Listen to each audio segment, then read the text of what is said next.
2 గిన్నెలు చేతిలో పట్టుకుని తినడం చూస్తున్నారా? ఈరోజు green peas soya chunks pulao చేస్తున్నా అండి. స్టవ్ ఆన్ చేసి ప్యాన్ పెట్టి ఆయిల్ పోస్తున్నా అండి. ఆయిల్ హీట్ అయిన తర్వాత బిర్యానీ మసాలా, పుదీనా ఆకులు, పచ్చిమిర్చి, ఆనియన్, 1 స్పూన్ అల్లం వెల్లుల్లి పేస్ట్ వేసి పచ్చివాసన పోయేంత వరకు ఫ్రై చేయండి. 100 grams green peas, 50 grams soya chunks, 1/2 KG నానబెట్టిన బాస్మతి రైస్ అండి. బాస్మతి రైస్ వేసి ఒకసారి కలపండి. నేను ఈ గ్లాస్తో 1 గ్లాస్ తీసుకున్నానండి రైస్. నేను 1.5 కప్పు వాటర్ పోస్తున్నాను. 2 టేబుల్ స్పూన్స్ ఉప్పు వేస్తున్నాను.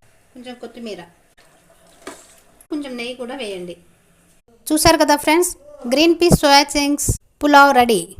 ఈ పులావ్ మనము పిల్లల లంచ్ బాక్స్ కూడా ప్రిపేర్ చేయొచ్చండి. దీనికి కాంబినేషన్గా ఆలూ కుర్మా కూడా చేసుకోవచ్చు. నేనైతే టేస్ట్ చేస్తున్నా. టేస్ట్ అయితే చాలా బాగుందండి. వీడియో నచ్చితే లైక్ చేయండి ఫ్రెండ్స్. Thank you.